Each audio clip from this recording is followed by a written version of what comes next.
Menko Polhukam RI Mahfud MD pernah mengatakan Provinsi Jawa Timur dinilai menjadi tempat tumbuhnya moderasi Islam pertama di Indonesia. Berkembangnya moderasi beragama dulunya dipelopori Kiai Hasyim Asy'ari. Sebelumnya Muhammadiyah juga sudah mengembangkannya juga di Jawa Timur. Umumnya masyarakat Jawa Timur tumbuh dengan penuh toleransi. Dan sebenarnya bukan hanya di Jawa Timur, di seluruh Indonesia umumnya saling toleran.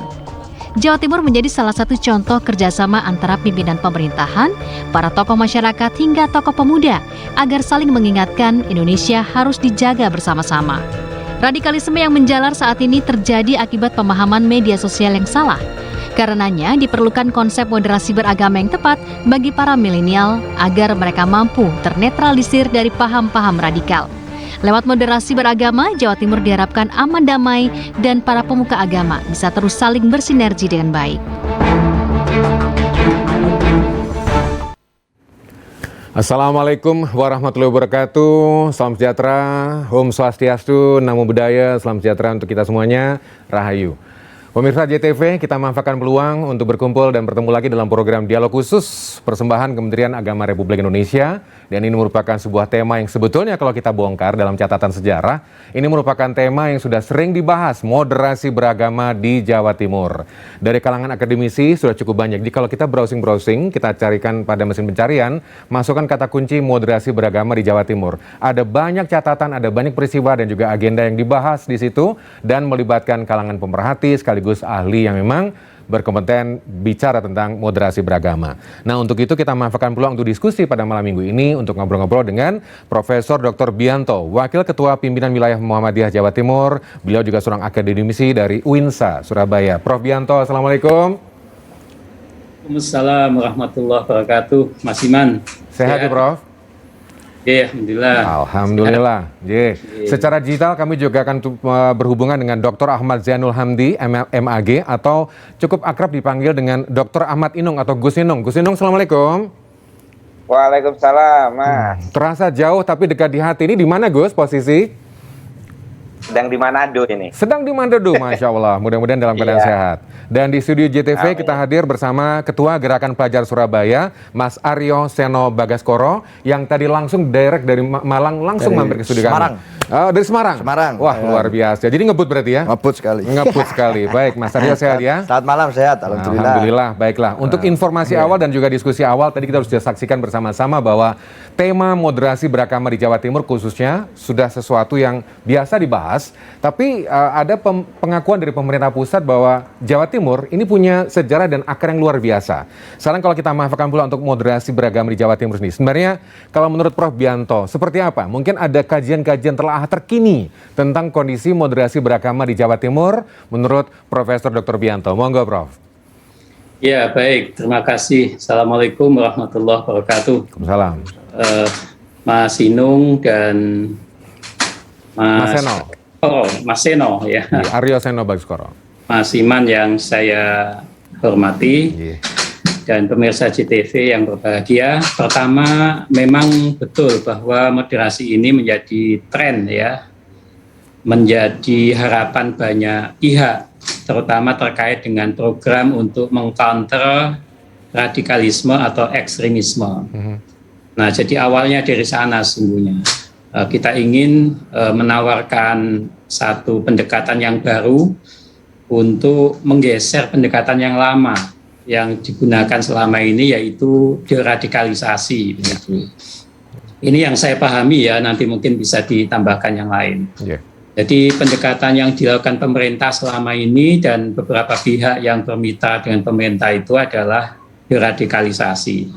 Bagaimana menderadikalisasi kelompok-kelompok yang selama ini terpapar ideologi radikalisme, ideologi terorisme gitu.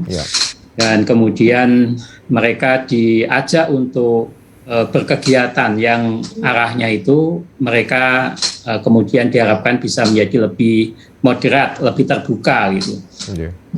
Nah, kemudian di dalam perjalanannya memang pendekatan deradikalisasi itu banyak persinggungan dengan kekuasaan ya, dengan politik kekuasaan. 1-2 kasus ada yang persinggungan dengan kekerasan ya. Karena mau tidak mau juga harus ada tindakan-tindakan yang terkait dengan aparat keamanan yang dilakukan aparat keamanan kita terhadap mereka yang terduga teroris gitu ya, atau yang terduga terpengaruh radikalisme tadi itu.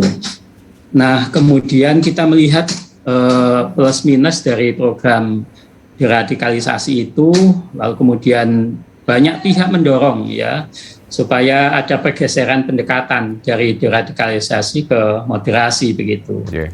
Apa itu moderasi? Moderasi itu pada intinya adalah jalan tengah ya, middle way yang ditawarkan oleh banyak pihak. Dan rujukan normatif teologisnya juga ada di dalam ayat-ayat Al-Quran, dalam hadis Nabi, sejarah ya, dan budaya Indonesia termasuk Jawa Timuran yang kita kenal ya. Misalnya ayat-ayat yang berkaitan dengan perintah supaya kita ini menjadi umat tengahan ya. Wa dzalika ja'alnakum ummatan wasata misalnya ya. Nah, itu kan perintah ya supaya kita ini menjadi umat tengahan, dan larangan supaya kita tidak menjadi kelompok ekstremis. Taghlu fi dinikum iyyakum wal ghulu misalnya ya. Ayat-ayat itu sangat banyak memberikan landasan yang cukup kuat bagi kita semua bahwa dalam beragama itu kita nggak boleh bersikap ekstremis ya. Siap.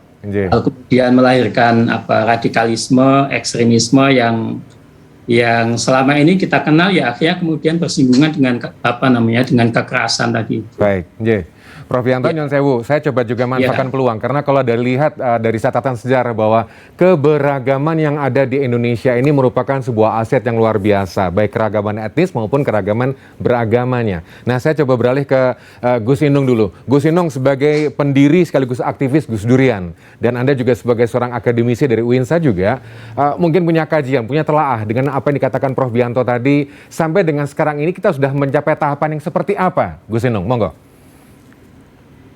Ya, tapi saya ingin mengoreksi, saya bukan pendiri Gus Durian. Oh, saya menjadi aktivis Gus Durian. Baik, ya, bukan pendiri.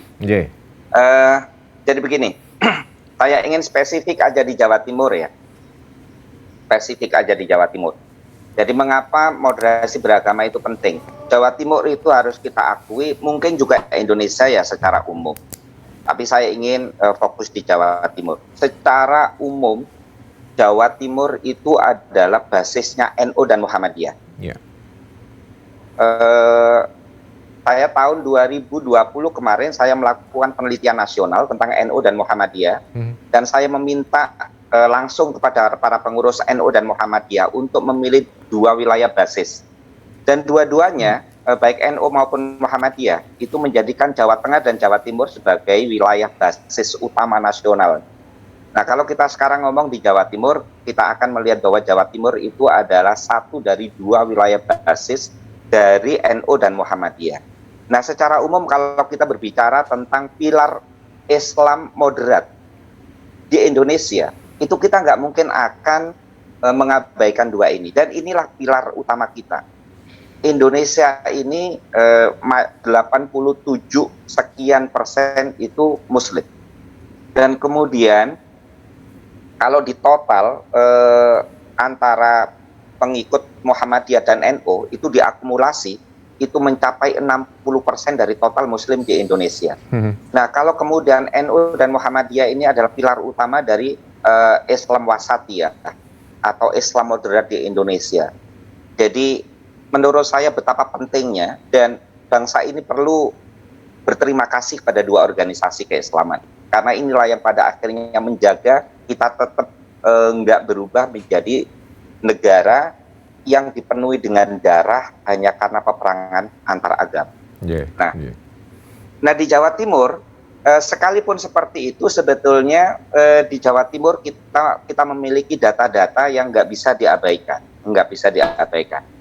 Misalkan begini, kita juga tidak bisa mengabaikan bom gereja 2 tahun yang lalu.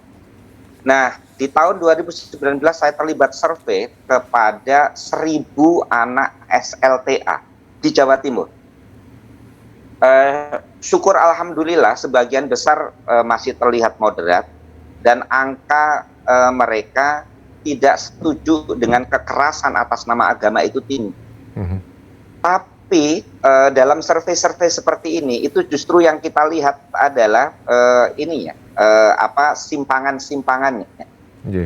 Saya nggak bisa membayangkan bahwa ketika kita beri pertanyaan yang paling ekstrim, anak-anak SLTA loh ini ya, 1.000 responden anak SLTA di Jawa Timur. Ada pertanyaan yang memang kita sengaja sangat vulgar.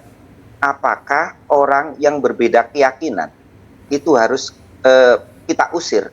Itu ada 1% loh yang menyetujuinya. 1%. Sebentar Gus Inung, kita selah dulu. Ya. Kita akan manfaatkan dulu untuk pendalaman dengan hasil survei ini. Jadi pertanyaan kuncinya, apakah orang-orang yang berbeda itu menjadi lawan gitu ya? Tapi artinya 1% yang menerimanya. Baik, kita manfaatkan peluang untuk kembali lagi pendalaman. Saya sudah rangkaian informasi berikut ini. Kita masih dalam program Dialog Khusus bersama Kementerian Agama Republik Indonesia.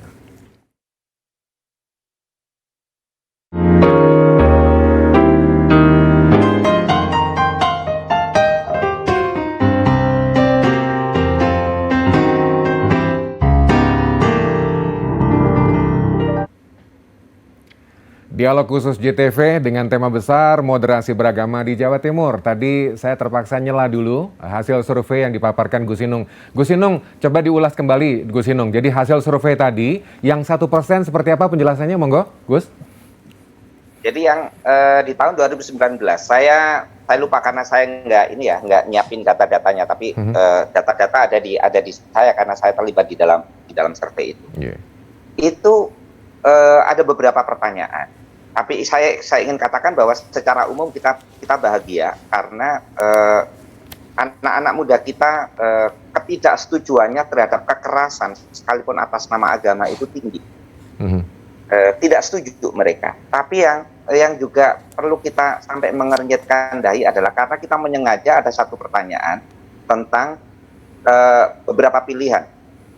Kelompok yang berbeda keyakinan itu ada beberapa pilihan. Salah satunya adalah diusir dari desa mereka tinggal. Semacam persekusi itu, begitu? Iya, nggak hanya dipersekusi tapi sampai diusir. Masya Allah. Itu ada yang memilihnya dan itu adalah 1%. Ini memang angka kecil, tapi yang saya nggak membayangkan ini anak SMA loh. What happened with us gitu? Ada apa dengan kita? Arusnya apa? Saya nggak mengatakan bahwa ini tentang lembaga pendidikan ya, karena apa yang informasi yang datang ke anak-anak kita sekarang itu lebih banyak mereka dapatkan dari internet, gadget dan sebagainya. Nah, menurut saya hal-hal kayak gini kalau kita lihat dengan survei-survei yang lain, saya juga melakukan survei di nasional di tahun yang sama, khusus anak-anak muda itu juga menunjukkan hal yang secara umum baik, tapi angka intoleransinya terutama misalkan khusus kalau kita kerucutkan pada kalangan muslim misalkan angka intoleransi terhadap kelompok yang selama ini dianggap sebagai berbeda, misalkan Syiah atau Ahmadiyah, itu intoleransinya lumayan tinggi loh. Nah, hal-hal kayak gini ini menurut saya kalau kita berbicara tentang moderasi beragama itu nggak melulu tentang masalah kekerasan, tapi juga sikap pemahaman keagamaan yang inklusif, yang toleran, yang demokratis. Baik. Ini karena mumpung nyentil anak muda, berarti saya manfaatkan peluang untuk beralih ke Ketua Gerakan Pelajar Surabaya. Sosok muda gitu ya, luar biasa. Tadi bicara tentang intoleransi di kalangan generasi muda. Kalau temuan-temuan Mas Aryo Seno di lapangan seperti itu kan, apalagi sekarang ini dengan gadget, tadi sempat disentil Gus Inung. Maraknya kabar-kabar, mungkin secara real, di dunia nyata, itu mereka fine, nggak ada masalah. Tapi celetukan-celetukan di sosmednya luar biasa. Betul. Ini gimana Mas Aryo? Ya, pertama saya melihat banyak insight tadi, pandangan-pandangan luar biasa dari Prof. Bianto dan Gus Inung. Beliau-beliau ini guru-guru bangsa di Jawa Timur lah, jadi luar biasa sekali. Saya terhormat malam ini. Saya mungkin sedikit Pak Iman, saya melihat kalau bicara tentang tema kita moderasi umat beragama, tentu moderasi itu harusnya terjadi di ranah publik. Saat di ranah privat kita tentu tidak bisa mencampuri orang itu mau sedalam apa kemudian dia meyakini apa yang ia percaya. Tapi di ranah publik tentu ini menjadi masalah saat satu kelompok atau satu orang itu kemudian saling memaksakan apa yang menjadi kepercayaannya agar ikut dipercaya oleh orang lain. Akhirnya mungkin kalau kemudian ada informasi-informasi yang salah, tentunya 1% itu kemungkinan 1% angka yang disebutkan oleh Gus Dung tadi bisa muncul di mana-mana. Saya tidak bilang hanya di Indonesia, di negara-negara lain pun potensi radikalisme itu juga sangat mungkin terjadi gitu. Dan radikalisme sendiri menyesuaikan dengan situasinya masing-masing. Mana kelompok yang mayoritas tentu potensi menjadi radikal tentu ada, dan itu tidak hanya terjadi di Indonesia. Kebetulan di Indonesia, di Jawa Timur kita punya keberagaman yang luar biasa, dan tentunya di dalam situasi itu banyak potensi itu. Nah, kalau bicara anak-anak muda, saya kira kalau bicara moderasi, satu hal yang paling penting untuk kita bisa membangun moderasi itu kita berarti bicara toleransi di antara teman-teman muda. Kita bisa membangun rasa toleransi di kalangan anak-anak muda hanya ada satu jalan saya kira, yaitu dengan cara saling berinteraksi dan berdialog antara kelompok-kelompok anak muda yang banyak itu. Dan di masa kini, pada saat kita bicara sekarang menjadi era internet, era abad kita bisa berkomunikasi dengan mudah dengan banyak orang, tentunya ruang-ruang interaksi itu menjadi terbuka semakin lebar. Dan dalam sehari-hari saat kita melihat perdebatan, perbincangan anak-anak muda di internet, di dunia maya, saya sendiri bisa merasakan sebagai anak muda bahwa bicara tentang potensi radikalisme itu semakin kecil angkanya. Tentu saya optimis juga dengan hasil survei yang disampaikan oleh Gus Dung tadi, bahwa secara umum, secara general itu baik. Teman-teman mulai memahami bahwa hidup bersama dengan orang lain itu juga tidak apa-apa. Kemudian bertemu dengan orang yang berbeda itu juga bukan masalah. Tapi namanya makhluk sosial kan? Iya, menjadi makhluk sosial dan bertemu dengan, karena apa, pengaruh internet itu ikut serta membantu bagaimana ada ruang-ruang dialog yang tercipta di antara kawan-kawan muda. Tapi tentu kita tidak boleh lengah. Apa yang terjadi di kawan-kawan secara umum di permukaan tentu tidak bisa menjelaskan ada potensi-potensi bias-bias kecil yang mungkin saja terjadi. Hanya masalahnya siapa yang kemudian berani untuk mengambil panggung ruang publik yang ada. Kalau teman-teman yang kemudian punya jiwa moderat, punya jiwa nasionalis, punya jiwa yang kemudian tidak ekstrim kemana-mana, kemudian mau mengambil panggung kreativitas ini untuk kemudian mengisi ruang-ruang publik dengan karya-karya positif, mengisi ruang-ruang publik dengan kolaborasi dan gotong royong, mengajak kawan-kawan dari berbagai macam latar belakang untuk bekerja sama, itu saya yakin moderasi beragama akan sangat mudah diwujudkan. Seperti yang dikenal kawan-kawan muda sekarang dengan istilah misalnya collab, misalnya dengan kolaborasi kerjasama yang semakin hari ini semakin terdengar familiar di telinga anak muda sekarang. Begitu Mas.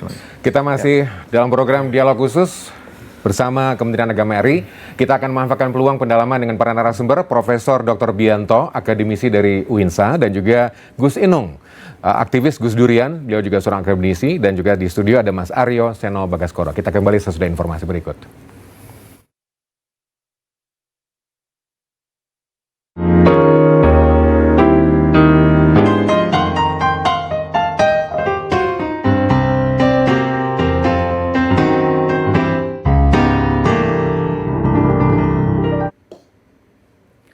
Dialog Khusus JTV bersama Kementerian Agama Republik Indonesia. Kita bersama Profesor Dr. Bianto, Dr. Ahmad Zainul Hamdi atau Gus Inung, dan juga Aryo Seno Bagaskoro yang hadir di studio kami. Kita manfaatkan. Menarik. Jadi kalau katakanlah tadi Mas Aryo Seno memberikan gambaran bahwa untuk membuka ruang diskusi, ruang berkomunikasi antar milenial, antar generasi muda. Cukup menarik. Kalau menurut Prof. Bianto bagaimana? Seperti apa sih konsep ruang berkomunikasi antar generasi muda supaya mereka bisa memunculkan perbedaan tapi tetap harmonis dan hangat, Prof? Pripun? Iya, jadi anak muda, kaum muda itu sangat strategis ya bagi kita semua. Kalau kita ingin menyemai nilai-nilai moderasi, maka sasaran utamanya sangat tepat kalau anak muda itu. Karena mereka bisa diajak sejak awal untuk siap hidup dalam suasana yang beragam gitu ya.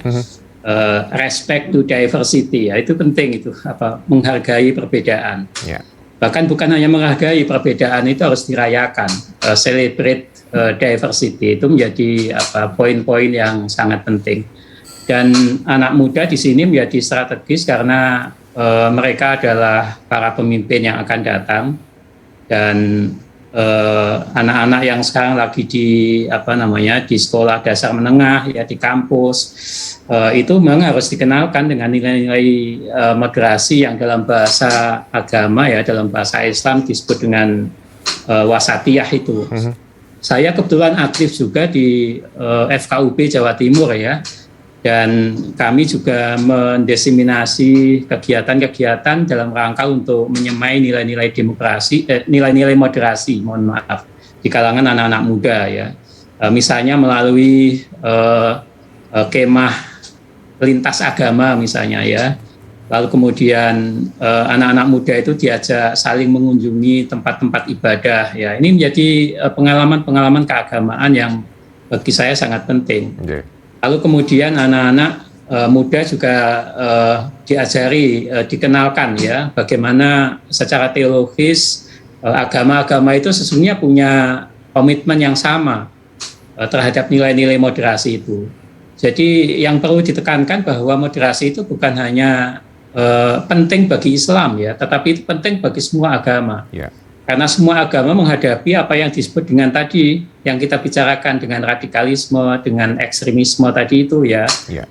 Dan radikalisme, ekstremisme itu muncul tidak hanya dari satu agama tertentu, dari satu budaya tertentu ya. Yeah. Semua agama punya potensi itu, semua budaya punya potensi itu. Dan karena itu maka kalau kita ingin menyasar anak muda ya salurannya menjadi banyak lewat lembaga pendidikan, ya lewat kegiatan-kegiatan informal. Bahkan kami di FKUB juga mengenalkan misalnya lewat pendekatan olahraga, permainan seni bersama ya. Itu menjadi lebih efektif, bakti sosial bersama, bakti sosial lintas agama yang saya kira Mas Inung juga atau Mas Eno juga banyak terlibat di kegiatan itu. Dan itu menjadi apa? Menjadi mengurangi prasangka antara mereka yang berbeda tadi itu, berbeda etnis, berbeda budaya, berbeda agama ya bisa dikurangi dengan memberikan ruang bagi mereka untuk secara informal ya semakin banyak bertemu. Melalui kegiatan olahraga tadi, melalui seni budaya, lembaga pendidikan. Ya saling mengunjungi sekolahan, saling mengunjungi tempat ibadah itu menjadi bagian-bagian yang sangat penting. Bahkan sebelum pandemi itu ada kegiatan yang kami lakukan, yaitu kegiatan kemah lintas agama, pemuda lintas agama. Ya. Saya kira itu jadi penting. Ya. Dalam situasi pandemi seperti ini semua berubah menjadi daring. Katakanlah sebagian besar kegiatan yang tadinya tatap muka, luring, itu bisa kita lakukan dengan daring. Nah, dengan kondisi seperti sekarang ini ternyata pertumbuhan pengguna sosial media. Prof mohon izin, kita tahu bahwa satu di antara kanal untuk menyebarkan informasi dan juga idealisme tertentu itu juga lewat kanal-kanal sosial media. Bagaimana sebaiknya kita menyikapinya? Katakanlah kalau mungkin membentengi, kalau kita bicara sebagai sebuah ancaman, anak muda itu kudu piye, Prof? Gitu. Iya. Anak muda harus cerdas dan rasional ya menggunakan media sosial. Karena data-data yang bisa dirujuk ya di BNPT misalnya, itu ada ribuan akun di media sosial yang menyediakan konten radikalisme, ekstremisme itu. Dan disitulah anak-anak muda kita harus kita dampingi bagaimana mereka bisa secara cerdas, secara rasional ya, memilih konten-konten yang terkait dengan moderasi beragama itu, yang terkait dengan bagaimana mereka menyiapkan hidup dalam suasana yang berbeda-beda, dalam suasana yang beragam. Nah itu menjadi penting ya, karena harus diakui banyak anak-anak muda itu yang paham radikalisme, yang paham ekstremisme itu ya dari salah satu sumber utamanya dari media sosial. Bahkan di media sosial itu ada cara bagaimana merakit bom, ya manualnya itu ada, dan itu harus hati-hati ya anak-anak muda, dan kita para orang tua harus mendampingi ya. Betul. Jadi jangan sekedar soal pornografi, pornoaksi, narkoba ya, tapi soal radikalisme, ekstremisme yang kontennya itu tersedia begitu banyak ya di media sosial. Betul. Anak muda harus dilatih, harus disiapkan sejak dini supaya mereka tidak tergoda, tidak terpesona dengan radikalisme dan ekstremisme yang salah satu sumber utamanya adalah lewat media sosial. Ya, baik. Kita manfaatkan peluang. Dari katakanlah kalau tadi diakui bahwa anak muda harus cerdas gitu. Mas Seno, kecerdasan seperti apa? Apakah Seno sudah cerdas atau memang sekarang terlalu asik gitu ya? Kita di mana-mana gampang sekali menemukan generasi nunduk gitu ya. Di warung kopi nunduk, duduk bareng nunduk gitu. Terus ngobrolnya kapan? Kalau tadi Anda mengatakan forum komunikasi. Iya, berarti sebetulnya mungkin teman-teman tuh kurang ngopi juga. Jadi kalau di medsos terus itu juga kita tidak bisa menemukan kesamaan meskipun medsos juga tentunya memberikan banyak peluang, tapi tentu saja interaksi human to human itu juga penting. Nah, saya sendiri secara pribadi sebenarnya melihat kondisi pandemi kemarin ini sampai saat ini yang kita hadapi ini sebenarnya momentum sebetulnya. Momentum apa? Akhirnya orang-orang yang berbeda-beda, anak-anak muda yang berbeda-beda dari berbagai macam elemen itu menemukan common enemy. Common enemy yang harus dilawan bersama-sama karena itu mengganggu kehidupan, yaitu pandemi COVID-19. Dan itu saat kita menemukan common enemy, biasanya dorongan kita untuk mencari kesamaan di antara kelompok-kelompok yang tercerai-berai itu lebih tinggi daripada saat situasi damai-damai saja. Dan momentum ini saya kira harus sangat dimanfaatkan. Nah, harus ada, kalau katanya Arnold Toynbee itu creative minority gitu, yang kemudian muncul untuk mendinamisasi situasi ini, momentum ini menjadi sesuatu yang produktif untuk persatuan dan kesatuan.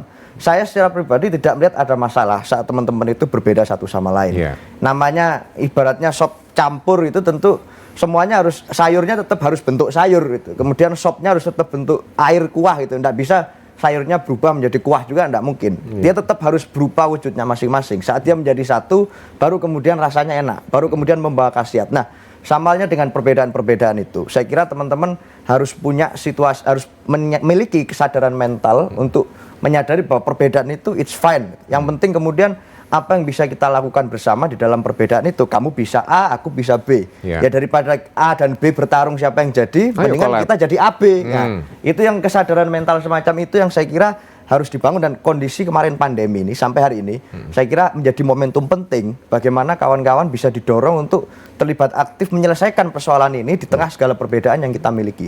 Itu. Tapi bagaimana peran supaya tidak terasa menggurui? Karena setahu saya generasi muda tuh nggak suka digurui gitu. Iya betul, betul. Gimana supaya jalur komunikasinya cair gitu? Oleh karena itu saya bilang tadi, kita kalau dulu ada istilah ada game kuno itu namanya gotong royong. Kalau zaman sekarang namanya collab. Nah, bagaimana kita mengajak teman-teman collab untuk melakukan sesuatu, itu secara otomatis pasti cair sendiri, gitu. Karena kita akan saling berbagi peran, teman-teman muda akan berbagi peran. Dia, kamu bisa A, kamu bisa B. Nah, di sini situasi ini tidak akan ada yang menjadi gurunya, guru-guru yang lain, tapi fokus kepada persoalan yang mau diselesaikan. Baik. Gus Inung punya pendapat, monggo. Gus Inung, karena penjenengan ini kan ada di tengah-tengah nih ya, yang sepuh Prof Yanto, yang muda Mas Seno, di sini Gus Inung tengah-tengah gitu ya. Monggo Gus, ada nggak konsep yang baik supaya enak ngomongnya cair? Moderat ya saya ini. Nah, itu dia. saya ada dua hal yang ingin saya sampaikan. Yang pertama begini, saya tahu bahwa di luaran sana mulai banyak kelompok yang mendelegitimasi moderasi beragama. Jadi moderasi beragama itu dianggap sebagai satu proyek diam-diam untuk melakukan pendangkalan akidah.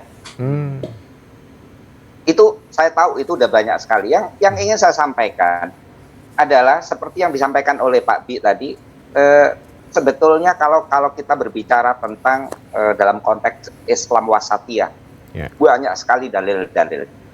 Nah, kalau kita merujuk kepada rumusan Kementerian Agama tentang moderasi beragama, itu clear sekali bahwa kita sama sekali tidak ingin melakukan moderasi agama, tapi beragamanya.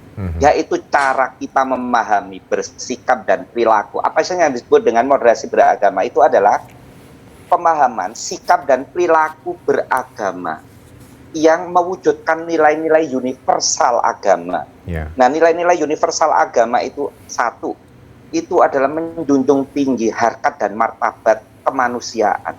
Mana ada sih agama yang nggak menjunjung harkat dan martabat kemanusiaan? Dan yang kedua itu adalah mewujudkan kemaslahatan bersama. Mana ada sih agama yang kemudian tidak hendak mewujudkan kemaslahatan bersama? Yang ini dilakukan dengan prinsip adil, berimbang, dan menaati kesepakatan berbangsa. Kesepakatan berbangsa itu adalah NKRI, Pancasila dan sebagainya. Jadi saya heran dengan orang-orang yang ingin menolak ini. Berarti mereka ini dong, cara beragamanya nggak menghormati keluhuran nilai-nilai kemanusiaan dong. Berarti cara beragamanya justru ingin merusak kebaikan publik dong. Berarti cara keagamaannya ingin menghancurkan NKRI.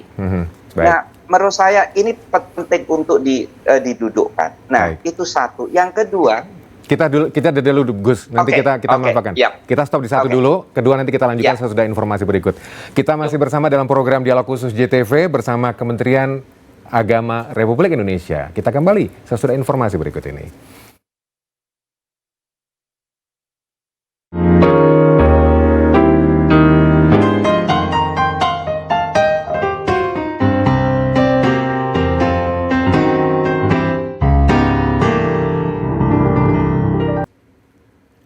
Dialog khusus, saya Iman Dwiartanto. Kita manfaatkan pula untuk melanjutkan apa yang dipaparkan Gus Inung barusan. Tadi ada poin pertama dan poin kedua saya jeda. Poin kedua nampaknya juga berhubungan dengan bagaimana suasana sekarang ini. Monggo Gus, dilanjutkan. Poin kedua seperti apa?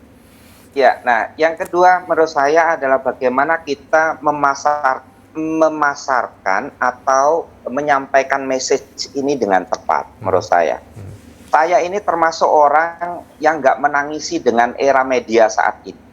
Saya bukan orang terlalu tua yang kemudian mengglorifikasi masa lalu, wah kita dulu seperti enggak. Kita harus hadapi bahwa saat ini memang anak-anak muda kita itu mencari informasinya melalui internet. Betul. Mau dikatakan sebagai generasi nunduk atau apa, itu adalah realitas yang harus kita hadapi. Justru kita harus bermain di sana. Yeah. Nah, penjenengan saya kasih tahu, Mas Iman, mungkin kawan-kawan juga udah banyak yang tahu. Kalau dari hasil survei saya, Pak, hasil survei saya itu begini. Siapa sekarang dai yang menjadi favorit dari anak-anak muda? Itu untungnya sekarang kita masih memiliki Gus Baha yang selalu nangkring di top 3. Yeah. Andai kan kita nggak memiliki Gus Baha, itu nyaris semuanya diisi para dai-dai dadakan yang membaca Fatihah saja nggak bisa. Apalagi ketika dikerucutkan kepada dai-dai yang usianya lebih muda. Tak satu pun dari dai yang selama ini menyuarakan moderasi beragama yang ada di sana. Itu intinya kita hanya meratap-ratap, tapi kita nggak sadar bahwa itu adalah dunia yang sekarang harus kita hadapi. Kita harus masuk ke sana untuk menyampaikan message. Tak perlu selalu harus menggunakan istilah moderasi beragama. Yeah. Karena yang penting itu adalah nilai-nilainya. Sama halnya juga ketika kita mengajak anak-anak muda, nggak perlu selalu harus ngomong, yuk kita bicara tentang toleransi, yuk, nggak penting. Yuk kita bicara tentang moderasi, nggak penting. Nilai-nilainya yang harus kita bawa, dan kemudian kita create dengan kegiatan-kegiatan yang memang khas anak muda, fun, dan menjangkau banyak kalangan. Dan justru itu yang menurut saya jauh lebih penting daripada kita menggeber dengan istilah-istilah. Apalagi istilah-istilah itu sangat mudah untuk diserang, didelegitimasi. Iya, daripada menggunakan istilah hendake, tapi justru lebih rohnya atau nilainya lebih mantap, lebih bermakna. Baik, tadi di awal juga ada paparan dan sekaligus pengakuan dari pemerintah pusat. Prof. Mahfud MD juga mengakui bahwa kerukunan umat beragama di Jawa Timur itu patut mendapatkan apresiasi. Tapi kalau kita merujuk pada kejadian-kejadian yang ada di Jawa Timur juga diwarnai dengan letupan-letupan dan fenomena-fenomena yang menunjukkan bahwa kalau berbeda itu berarti musuhku gitu ya. Kalau menurut Prof. Bianto seperti apa dengan perkembangan situasi seperti sekarang supaya sel-sel yang ada yang masih berukuran sel itu tidak menjadi berkembang menjadi kanker gitu, Prof. Bianto, monggo. Ya, ini istilahnya bagus ya. Supaya sel-sel tidak berubah menjadi kanker. Jadi pertama bahwa karakter utama radikalisme itu memang selalu mengatakan orang yang berbeda dengan saya adalah musuh saya gitu ya. Who he is not with me is against me gitu ya. Jadi mereka yang berbeda dengan saya adalah musuh saya gitu. Nah, siapapun yang berbeda pandangan, sikap, perilaku, nah itu dianggap menjadi musuh. Nah ini yang menurut saya pandangan yang sangat berbahaya ya, yang tidak mengakui bahwa yang namanya perbedaan, kemajmukan itu sebuah keniscayaan. Dan itu lagi-lagi kalau kita lihat di Jawa Timur ya, kita punya pengalaman di pertengahan Mei 2018 misalnya ya, kita dikagetkan dengan peristiwa bom di 3 tempat waktu itu ya, dan punya kan satu keluarga itu kalau nggak salah ya. Lalu kemudian peristiwa-peristiwa yang lain. Nah ada satu peristiwa yang unik ya, yang kebetulan waktu itu saya juga ikut terlibat mendampingi anak-anak SD Muhammadiyah 6, tepatnya di Gadung Wonokromo Surabaya itu ya. Kepala sekolahnya itu bagus mengundang anak-anak dari Santa Maria, dari beberapa sekolah Katolik gitu ya, untuk diajak main grabya, main egrang, bersama-sama. Saya kira inilah cara yang paling bagus ya, salah satu pendekatan yang sangat tepat ya untuk mengajak anak-anak kita, kaum muda kita, supaya mereka melihat bahwa di dunia sana itu ada orang-orang yang berbeda dan mereka tidak harus dianggap sebagai musuh gitu. Mereka itu adalah teman, ya mereka itu adalah sahabat. Jadi dengan permainan-permainan itu, dengan pendekatan yang sifatnya informal itu, mereka bisa main bersama, bisa interaksi bersama dengan nyaman, dengan nyantai ya. Lalu kemudian mereka bisa juga dalam banyak pertemuan, misalnya saling curhat gitu ya. Dan itu menurut saya pendekatan yang luar biasa bagus, yang harus banyak dilakukan di sekolah misalnya ya. Termasuk juga di kalangan anak-anak muda saya kira. Baik. Nah, jangan lupa ya anak-anak muda kita itu seperti yang tadi kita bahas kaitan sama internet itu, pengguna terbesar dari internet itu ya anak-anak muda ya. Betul. Karena itu memang kita harus menekankan betapa pentingnya anak-anak itu harus sadar bahwa di dalam internet itu ada begitu banyak konten yang bisa membahayakan ideologi mereka ya. Mereka bisa menjadi radikal, menjadi ekstremis hanya gara-gara berguru pada internet ya. Apalagi kalau yang dibaca itu salah ya, konten-konten yang salah. Nah, disinilah menurut saya tokoh-tokoh informal ya, seperti Mas Inung, Mas Eno ya, tokoh-tokoh muda yang lain itu dengan gaya persuasi anak muda ya, itu bisa mengajak mereka ya, mengenalkan bahwa moderasi itu penting. Dan saya sangat setuju dengan yang disampaikan Mas Inung tadi itu ya, bahwa yang dimoderasi itu bukan agamanya, itu poin yang sangat penting ya. Betul. Yang dimoderasi itu adalah pemahaman, pemikiran, nilai-nilai ya terhadap agama. Sehingga nanti akan lahir sikap-sikap yang terbuka ya, yang inklusif, yang moderat, yang toleran, menghargai sesama ya, menghargai perbedaan. Dan itu menurut saya tujuan dari semua agama kita ya seperti itu ya. Betul. Menyemai nilai-nilai toleransi tadi itu yang sangat. Ibarat sebuah lukisan itu selalu warnanya macam-macam ya, dengan membentuk sebuah kerangka yang luar biasa atau pesan-pesan yang disampaikan pada mereka melihat lukisan tersebut. Nah, kalau kita bicara soal keragaman dan juga keberagaman, nanti kita manfaatkan peluang. Seperti apa sih harapan atau mungkin juga celetukan-celetukan kaum muda tentang kehidupan beragama dan juga bertemu dan berinteraksi antar perbedaan. Nanti kita manfaatkan peluang sesudah informasi berikut. Kita masih dalam program Dialog Khusus JTV bersama Kementerian Agama Republik Indonesia.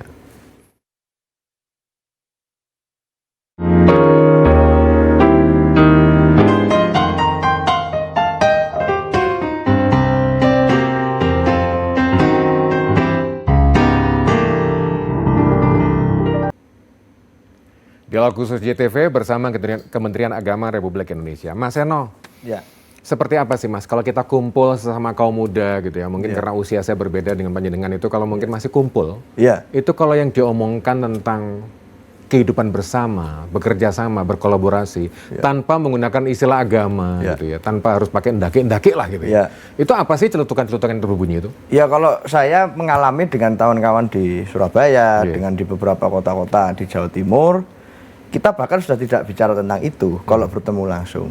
Malah banyak teman-teman saya yang beda agama tapi pacaran juga banyak sekali kemudian karena saking seringnya ketemu ya, tapi nggak tahu jadi ndaknya, tapi kemudian paling nggak mereka berani untuk melakukan itu. Jadi sebenarnya kita hampir tidak ada kemudian yang mempermasalahkan itu saat kita berinteraksi, saya berinteraksi dengan kawan-kawan. Mungkin kemudian malah yang melakukan tindakan-tindakan ekstrim itu malah kawan-kawan yang sebenarnya di kehidupan sosialnya terkucil. Ada kawan saya yang kemudian ternyata teman sebangkunya yang menjadi pelaku pengeboman di Surabaya beberapa tahun yang lalu, dan dia cerita kalau teman sebangkunya ini memang selalu tertutup dari dulu. Jadi malah sebenarnya kawan-kawan muda kita, teman-teman saya, kita harus waspada betul dengan kawan-kawan yang semacam ini, yang kemudian seakan-akan tertutup kemudian tapi kita tidak pernah mau tahu tentang situasinya, tidak pernah mau mencari tahu tentang apa yang terjadi di balik itu semuanya. Nah, kalau sama teman-teman yang lain yang masih muda, saya kira asik-asik aja. Semuanya kita melakukan hal-hal bersama dengan berfokus kepada karya-karya. Nah, bagi saya Pak Iman, saya merasa bahwa penting bagi anak-anak muda di setiap tahapan usia, terutama di usia-usia remaja, SMA, kuliah, untuk menemukan role model yang tepat. Contoh atau teladan-teladan yang bisa dicontoh. Bagaimana sih hidup bertoleransi dengan umat agama lain? Mereka nggak perlu kemudian kita ceramah panjang lebar tentang twin toleration-nya Pak Yudi Latif, atau kita nggak perlu bicara tentang itu. Tapi kemudian yang perlu kita ceritakan, yang perlu kita lakukan adalah mencoba untuk kemudian menampilkan nilai-nilai keteladanan. Bicara tentang moderasi beragama misalnya, apa yang harus menjadi nilai prinsip yang ditonjolkan? Kemanusiaan, kemudian kepedulian terhadap sekitar, toleransi, dan seterusnya. Nah, nilai itu saja yang kita praktekkan di dalam kehidupan sehari-hari. Sebab yang paling menjadi tantangan bagi saya saat kita berinteraksi dengan kawan-kawan muda adalah konsistensi. Saat kita bisa konsisten di depan teman-teman dan untuk kemudian menjadi contoh yang baik di situ, saya kira perilaku kawan-kawan ini akan mengikuti. Nah, kawan-kawan ini kenapa sih kok kemudian mencari kemudian yang ekstrim-ekstrim itu di media sosial? Karena banyak dari mereka mungkin merasa ini yang paling konsisten nih, pesannya dari dulu sampai sekarang message-nya sama nih, nggak berubah-berubah nih, nilainya tetap seperti ini. Mereka ikutlah yang kemudian garis-garis yang seperti itu. Nah, kalau kemudian ada counternya tentu tidak perlu kita ikuti gendang irama kawan-kawan yang intoleran misalnya. Kita konsisten saja dengan gaya hidup Pancasilais, gaya hidup toleran, gaya hidup yang kemudian peduli terhadap kemanusiaan. Kalau kemudian kita mengarus utamakan dan mengarus besarkan itu seperti yang dilakukan secara konsisten oleh kawan-kawan Gus Durian, kawan-kawan dari FKUB, dari Muhammadiyah dan lain-lain. Tapi dari segi mungkin dari segi apanya, kemanusiaannya, nasionalismenya, mungkin ada arus besar baru yang bisa kita ciptakan. Dan kawan-kawan muda, influencer-influencer ini harus kita ajak untuk kemudian bersama-sama kita bisa mengkampanyekan gaya hidup baru yang peduli terhadap situasi kebersamaan yang kita miliki. Sebelum saya ke Prof Bianto dan juga Gus Inung, di Anda sendiri gimana Mas? Karya-karya mungkin ada nggak semacam contoh yang bisa Anda sudah lakukan untuk bisa menyampaikan pesan-pesan ini? Ya, terakhir saya terlibat di Surabaya Memanggil, Pak Iwan. Pak Iwan itu bicara tentang penanganan COVID. Saya sambung dengan pernyataan tadi, COVID sebagai momentum. Di sana kita kumpulkan kawan-kawan muda dari berbagai macam elemen, dari PMKRI, dari GMNI, dari Ansor, dari Banser, Pemuda Muhammadiyah, dan dari berbagai macam kalangan kawan-kawan muda untuk ikut serta membantu penanganan pandemi COVID di Surabaya. Dan semuanya ikut bahu-membahu. Ada yang teman-teman Ansor ngangkat jenazah, ada teman-teman Katolik kemudian mengentri data vaksin, ada kawan-kawan Hindu kemudian membantu sosialisasi vaksin, dan lain sebagainya. Yang semuanya di dalam situasi seperti itu kemudian mereka bekerja sama. Dan ini sebagai contoh kecil saja. Gitu. Kalau saya merasa seperti ini, kalau saya masih belum bisa menunjukkan kepada kawan-kawan siapa contoh ideal untuk ditiru, siapa role model yang cocok untuk ditiru, kita mulai dari diri sendiri dan kawan-kawan terdekat kita untuk menjadi role model toleransi itu tadi. Gus Inung, barangkali Gus Inung juga perlu menambahkan sekaligus ada contoh-contoh real konkretnya seperti apa Gus Inung, monggo. Ya, saya kira apa yang selama ini dilakukan oleh Gus Durian yang banyak menjangkau anak-anak muda itu adalah salah satu contoh konkret ya. Tapi yang aku ingin nambahkan kepada Seno itu seperti ini.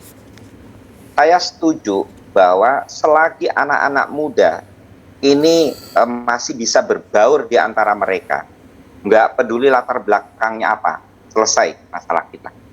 Tapi mari kita bayangkan titik di mana ketika anak-anak muda ini ingin tahu tentang agama, mereka akan tempat mana yang akan dituju pertama kali? Menarik. Siapa yang akan ditanya pertama kali? Betul. Hasil survei dari Hasanuddin Ali dari Al-Faraya tahun 2020. Itu ini khusus yang kawan-kawan muslim ya. Itu ada 30 juta anak-anak muda muslim yang itu dia satu karakternya tech savvy, urban, dan mereka religius. Nah, kalau mereka itu adalah educated, urban, religius, tech savvy, dan kemudian mereka ingin tahu tentang agama, mereka akan berangkat kemana? Ke internet. Nah, pada saat ketika mereka bertanya tentang agama di internet, kemudian yang mereka temukan adalah jawaban-jawaban yang intoleran, bahkan radikal. Awalnya mungkin hanya eksklusif, menutup diri, semakin saleh, semakin menutup diri, semakin saleh, semakin intoleran, maka langkah berikutnya itu tinggal sejentikan kuku untuk membawa mereka ke arah radikalisme. Siap, Nah, baik. di titik ini sebetulnya moderasi beragama itu penting, karena itu akan mencegat sejak dini anak-anak muda ini agar tidak bisa diseret ke arah radikal. Baik, Itu yang ingin saya garis bawahi dari Pak Bi, bahwa pendekatan deradikalisasi itu adalah pendekatan yang sudah telat. Sementara moderasi beragama itu adalah pendekatan sejak awal. Baik. Di ujung mungkin Prof Bianto bisa memberikan semacam gong gitu ya. Kita tanpa bermaksud untuk memberikan semacam penekanan, tapi paling enggak adalah yang bisa kita pakai sebagai pegangan. Monggo Prof. Ya, jadi pertama memang harus diakui bahwa masing-masing agama itu punya komitmen yang sama ya. Betul. Terhadap pentingnya nilai-nilai moderasi ini untuk disemai, terus ditanam ke anak-anak muda, bahkan bukan anak-anak muda ya, bukan hanya generasi milenial, tapi juga generasi kolonial seperti kita ini ya. Karena seringkali radikalisme itu juga datangnya terlambat pada generasi-generasi kolonial itu, karena mendengar pengajian dari ustadz-ustadz yang mungkin terlalu ekstrim atau apa begitu tanya, lalu kemudian mengubah pandangan hidupnya begitu.